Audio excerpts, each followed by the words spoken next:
경고, 500m 앞에 위치한 소망대교는 잇따른 사망사고와 실종으로 2007년 6월 11일부로 폐쇄되었지만 당신은 이러한 인지를 뛰어넘는 폭거를 더 이상 용납할 수 없을 것입니다. 이제 그들에게 인간의 의지를 보여줄 차례이며 본 부산시장은 소망대교와의 싸움에 종지부를 찍을 일가 나타날 것이라는 것을 믿어 의심치 않습니다. 경고, 이 교량은 매우 위험함으로 통행하지 마십시오. 300m 앞에 위치한 소망대교는 폐쇄되었습니다. 경고, 이 교량은 매우 위험하니 진입하지 말라고 몇 번에 걸쳐 써두긴 하였으나 여기까지 와서 돌아갈 만큼 당신이 겁쟁이라면 본 부산광역시 초자연재난관리본부는 무척 심할 것입니다. 타이어가 조금이라도 소망대교에 진입하셨다면 어차피 볼장 다 봤으니 임전태세에 들어가십시오. 만일 이유 없이 이곳을 통행하고자 하는 욕망이 지속적으로 든다면 이왕 이렇게 된 거 뭐 그냥 본능에 따르십시오. 이 모든 경고를 무시하고 진입한 당신은 그들에게 사망, 실종, 신체훼손, 정신이장, 사지절단 등 참혹한 피해를 입힐 준비가 되었습니다. 경고, 뒤를 돌아보지 마십시오.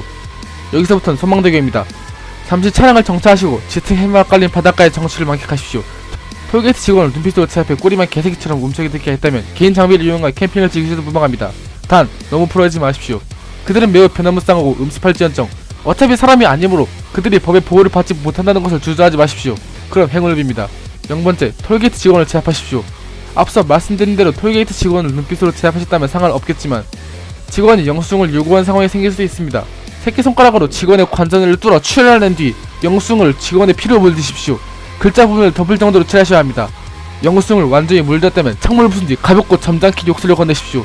직원이 당신께 영수증을 요구한 제 무례를 용서해주세요 라는 말과 함께 바닥에 바짝 엎드렸다면 당신은 성공한 것입니다. 창문 파편을 직원 머리에 턴 뒤 담배 한 갑을 뜯으십시오. 직원은 친절히 불까지 건네줄 것입니다. 만일 영수증을 본 직원이 자신을 속이려 했다며 화를 낸다면 당신을 만만하게 봤다는 뜻입니다. 즉시 차량의 모든 창문을 파괴한 뒤 차에서 내려 전면전을 준비하십시오. 첫 번째, 룸미러와 사이드미러를 파괴하십시오. 자동차의 미러는 운전에 미숙한 노약자나 어린이가 사용하는 장비인 바 명백한 강자인 당신에게 이런 거추장스러운 물건이 필요하지 않다는 것을 드러내십시오. 겁이 많은 그것은 언제나 당신 뒤에서 움찔거릴 뿐 싸울 가치가 없습니다. 대범함을 보이십시오. 두 번째, 소망대교는 일자로 곧게 뻗는 1963km의 교량이며 갈림길을 존재하지 않습니다. 그러나 진행하다 보면 분명 갈림길을 만나게 될 것입니다. 이때 두 길 중 하나는 함정입니다. 그 길의 끝은 존재하지 않으며 되돌아가는 길 또한 무한할 것입니다. 허나 한계가 없다를 뜻하는 무한이란 단어는 세간에서 사전적인 의미로 정리한 것일 뿐 당시에겐 이러한 제약은 무의미합니다. 잘못된 길로 들었다면 있는 힘껏 무한으로 내달리십시오. 조금 편안한 길로 가고 싶은 분들을 위해 내비게이션 이용 방법을 첨부합니다. 2-1 내비게이션 목적지를 해서 어린이 대공원으로 입력하십시오. 해당 사업지는 망했습니다만 소망대교에 진입했다면 목적지가 검색될 것입니다. 화면이 노이즈로 뒤덮이고 안내 음성만 들린다면 정상입니다. 갈림길을 만났을 때 내비게이션 음성이 안내하는 반대 방향으로 가시면 됩니다. 화면이 노이즈로 가리지 않고 평범한 지도로 표시된다면 어디 뭐 기어나오나 한번 보십시오.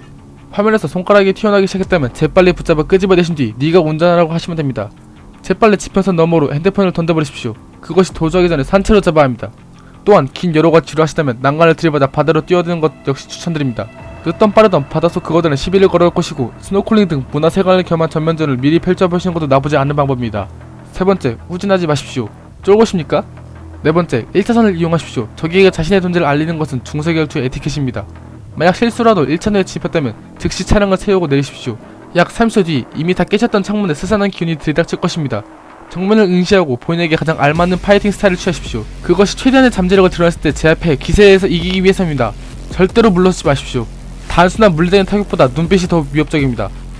이 새끼 나왔구나 라는 직감이 든다면 즉시 가속 페달을 밟아 신속히 1차선으로 적을 추적하십시오. 그것은 아무리 위협을 느껴도 1차선에서 탈출할 수 없습니다. 4-1 갓길은 지름길입니다. 갓길은 더욱 스릴이 넘치며 진즉시 차량이 난간 아래로 떨어져 당신과 바닷속 존재를 간 빠른 협상이 기여할 것입니다. 다섯 번째, 차에서 내리십시오.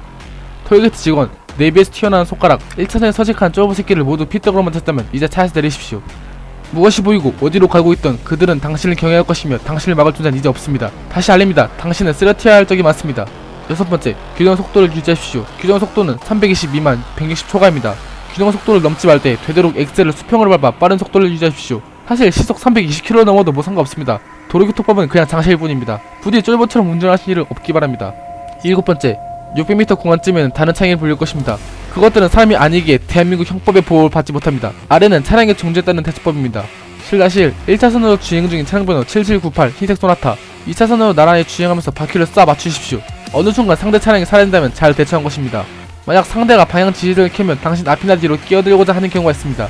이 경우 절대 비켜주지 마시고 창문을 내려 깜빡이 켜면 다냐이 괴시에 상도덕을 씨팔라고 크게 소리치십시오. 그것이 비상등으로 사지를 표한 뒤 난간을 들이받아 추적했다면 안심해도 좋습니다. 만일 이 새끼가 1차선 밖으로 나왔다면 톨게이트 전문의 예시와 마찬가지로 당신을 만만히 보았던 것입니다. 신속히 전면전을 준비하여 미치는 것을 피하십시오. 7-2 1차선으로 수행 중인 차량 번호 8651 파란색 BMW 5 시리즈 차량 위협적으로 역주행하여 그것의 앞을 들이받으십시오. 그것은 사양등과 경적을 남발하며 분노를 표출할 것입니다. 창문을 부숴 두툼한 멱살을 잡으신 뒤 탑승자를 난간 너머로 던지십시오.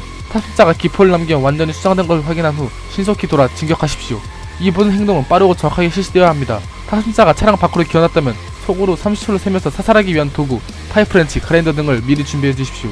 BMW 차량 창문을 모두 깨신 뒤 난간 아래로 던져버린다면 분풀도 되고 좋습니다. 혹시 탑승자를 산채로 잡을 수 있다면 더욱 좋습니다. 7-3 4차선으로 주행 중인 차량번호 0517 15톤 덤프트럭 그것은 당신을 발견한 즉시 옆에부터 1차선이나 갓길로 밀어내려 할 것입니다. 이 경우 트럭 운전석을 주시하십시오.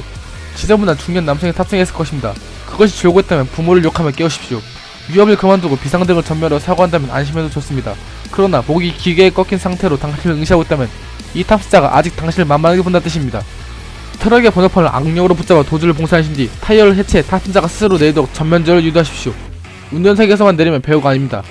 8번째, 1km 구간에 이르시면 시간에 상관없이 한밤처럼 어둠이 깔리고 가로등이 모두 깨질 것입니다.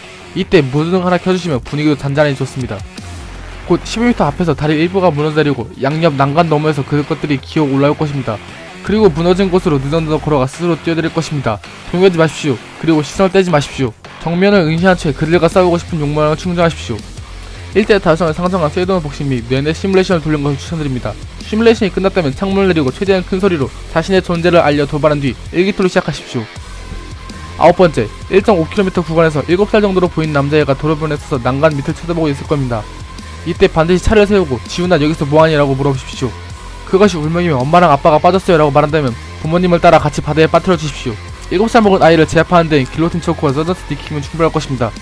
만약 그것이 놀이동산에 가고 싶어요 라고 말한다면 일단 뒷좌석에 탑승시킨 뒤 15m당 요금 10,000원으로 설정하십시오. 어차피 애새끼라 모릅니다. 만일 이번 항목의 설명대로 내비 안내와 반대로 진행했다면 그것은 틀린 길로 향하는 걸 알아챌 것입니다. 근데 준이가 뭘 할 수는 없습니다. 꼬우면 내리려고 하십시오. 10번째, 소망대교 출구는 쇠사슬과 콘크리트 구조물로 막혀있습니다. 쇠사슬이 소망대교와 직상의 경계입니다. 쇠사슬과 10걸음 내 차량을 세우시고 천천히 삼보하듯 쇠사슬을 넘으면 끝입니다. 뒷자리에 당신이 지훈이라고 불렀던 것이 타고 있다면 지훈일 건데 바다에 던진 뒤 넘어오십시오. 뒤처리는 잘해야 합니다. 양 다리가 무사히 쇠사슬을 넘어갔다면 당신의 귀가에 고량주와 맥주를 섞어 마시며 닭 한 마리 뜨는 효과를 맛볼 수 있을 것입니다. 위험 토벌에 따른 책임은 부산시에 있으므로 막대한 보상금이 지급됩니다. 입장할 때 얻은 영수증은 전리품으로 가져가도 상관은 없습니다만 쿠팡이나 중고나라 등에 올리지 말아주십시오. 행운요리입니다.